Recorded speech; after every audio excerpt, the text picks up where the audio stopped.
Sir मैं Govind government college Jhansi Hisar से। ये हमारा जो मॉडल हमने बनाया है ये हमारा है स्टबल बर्निंग के ऊपर। ये हमारा ये हमने जो बैनर बनाया ये government college Jhansi science exhibition department of geography हमारा आज 23 तारीख को है ये साइंस एग्जीबिशन है। तो हमने ये जो मॉडल बनाया है ये हमारा है स्टबल बर्निंग के ऊपर है। स्टबल बर्निंग से हमें आज वर्तमान समय के अंदर सबसे बड़ी समस्या का सामना हम कर रहे हैं वो है एयर पोल्यूशन की, जो दिल्ली के अंदर भी कुछ दिनों के अंदर अखबारों में हमारी सनसनी छाई हुई थी। हमने देखा ये कुछ दिनों की हमने अखबार की कटिंग की हुई है जैसे कि हमारा ये हमने ली है अब प्रदूषण में हरियाणा नंबर 1 है। और फिर हमारा ये है एयर क्वालिटी इंडेक्स जो हमारा हरियाणा तो हमारा रेड जोन के अंदर चल रहा है। तो इसलिए हम कह सकते हैं स्टबल बर्निंग से हमारा कहीं ना कहीं वायु प्रदूषण हो रहा है।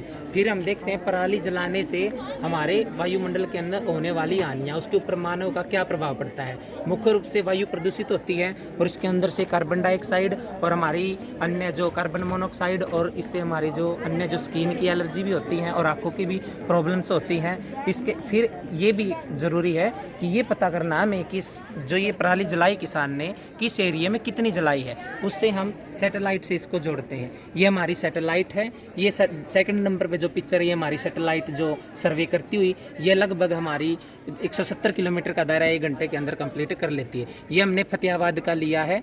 ये फतेहाबाद का हमने लिया तो यहाँ पर ये देखो यहाँ पर लालिमा ज़्यादा है, यहाँ लालिमा कम है। तो यहाँ पर स्टबल बर्निंग पहले ना करने से पहले का है, ये स्टबल बर्निंग करने के बाद का है। तो इसके अंदर भी एक गांव है कुलान। फिर कुलान गांव के अंदर जो हमारा है वो हम देखते हैं कि इस गांव के अंदर कैसे पहुंचा जाए। तो हमें गूगल की सहायता से इसके अंदर डालेंगे तो यहाँ पर जो अधिकारीगण हैं वो बताएंगे कि इसके आजकल जो रजिस्ट्रेशन हर खेत का हुआ है तो जिस अधिकारी के अंडर में ये खेत आएगा तो वहाँ पर हमें मैपिंग की सहायता से हम पहुँच सकते हैं। तो फिर हमारा ये हमने देखा ये वही है जो हमारा बिफोर बर्निंग, मतलब कि जो पहले हम पराली जलाने से पहले का जो है। यहाँ लालिमा ज़्यादा है, परंतु जब हमने किसानों ने हमारे जो पराली जलाई है तो उसके बाद हम देखते हैं कि कितना ये कालीमा ज़्यादा यहाँ पर छाई हुई है, यानी कि स्टबल बर्निंग यहाँ पर हुआ है। अब समस्या ये है कि किसान पराली ना जलाए तो अगली जो फसल है वो उसके लिए पीरियड ऑफ टाइम कम होता है। तो इसलिए किसान सोचते हैं कि हम पराली जलाना ही सबसे सस्ता और सबसे अच्छा माध्यम समझते हैं। पर किसान इस पराली का अन्य क्या करें ये हम देखते हैं इसके अंदर, इस मॉडल के अंदर। तो हम ये देखते हैं। नमस्ते सर, मैं सुषमा गवर्नमेंट कॉलेज झांसी और हमारा मॉडल है स्टबल बर्निंग और टेक्नोलॉजी। तो सर जैसा कि हम देखते हैं कि ये मॉडल है हमारा, ये है धान का खेत जिसमें हम धान्य लगाई थी। तो इसकी जो पराली बची है उसका हम क्या करें। तो सबसे पहले तो किसान इसी में यूज़ करता है, जैसे हमने यहाँ पे लिखा है पशुओं के चारों में उपयोग होता है। घर में सबसे ज़्यादा किसान पशुओं के चारे में यूज़ करता है उसे। यहाँ पे अगर हम देखें तो इससे पराली से हम इलेक्ट्रिसिटी बना सकते हैं थर्मल पावर प्लांट में ले जाके। यहाँ से बिजली का तो उपयोग हर जगह होता है, स्कूल, हॉस्पिटल, गांव, शहर, हर जगह होता है। और ये है मेडिकल स्टोर से हम दवाइयाँ ले सकते हैं जिससे हम जल्दी डिस्ट्रॉय कर सकते हैं उसको, पराली को, उसी ज़मीन में।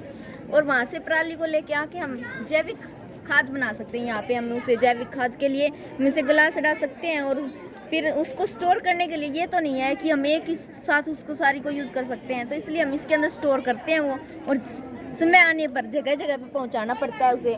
और जैसे कि हम आम भाषा में बोलते हैं अपनी बोली में कि जो गेहूँ चावल को कहते हैं जीरी, जो साफ़ नहीं होती, तो उसको यहाँ पे लेके आके ये राइस इंडस्ट्री इसके अंदर चावल को तो प्योरीफाई कर देते हैं और चावल का एक स्टोर बना देते हैं। और जो उसका वेस्ट बच जाता है उसको हम प्लाईवुड इंडस्ट्री में लेके आके इससे गत्ता यूज़ बना सकते हैं। जैसे कि हमने ये गट्ठे बनाए हैं तो इससे इसका यूज़ इसमें होता है। और पराली का यूज़ डायरेक्टली हम प्लाईवुड इंडस्ट्री में कर सकते हैं, प्लाई बना सकते हैं, पेजेस बना सकते हैं इसके अंदर। सर जैसे कि ये लकड़ियाँ बना दी हमने, इससे प्लाई बना सकते हैं हम।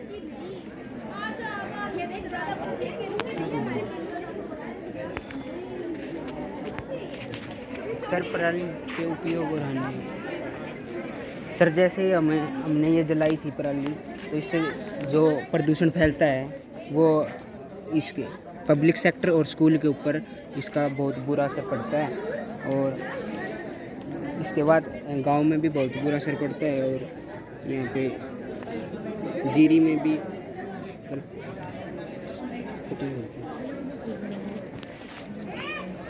ये पराली हमने जलाई थी तो इसका हमारा इफेक्ट कहाँ का हुआ है। सबसे ज़्यादा हम देखते हैं वायु प्रदूषण के कारण दिल्ली के अंदर हमें लॉकडाउन की भी परिस्थितियाँ हमारे सामने आई है। जो करंट में हम देखते हैं लगभग 1 हफ्ते का सरकार ने ये प्लान बनाया था कि दिल्ली के अंदर 10 दिन या 1 हफ्ते का तो लॉकडाउन होना ही होना चाहिए। तो 1 हफ्ते का लगभग लॉकडाउन होना चाहिए। तो जिसके कारण हमारा क्या क्या चीज़ें हुई थी, स्कूल भी बंद करने पड़ गए थे सरकार को, और हमारा सार्वजनिक जो क्षेत्र है वो भी बंद करने हो गए थे। और जो गांव के अंदर भी जो हमारी पुलिस हैं उस जो हमारी गांव के अंदर पुलिस है वो भी हमारा सर्वे कर रही थी। कहीं गांव में भी कहीं ना कहीं कभी कोरोना की जो इजाज़तें हैं वो कहीं वो रूल। तो आप क्या संदेश देना चाहोगे अपने मॉडल के माध्यम से? हम अपने मॉडल के माध्यम से ये संदेश देना चाहते हैं कि किसान जो है वो पराली न जला करके उसका जो इंडस्ट्रीज है उनके अंदर कैसे यूज करें और उससे लाभ कैसे कमाएं। धन्यवाद। Thank you sir.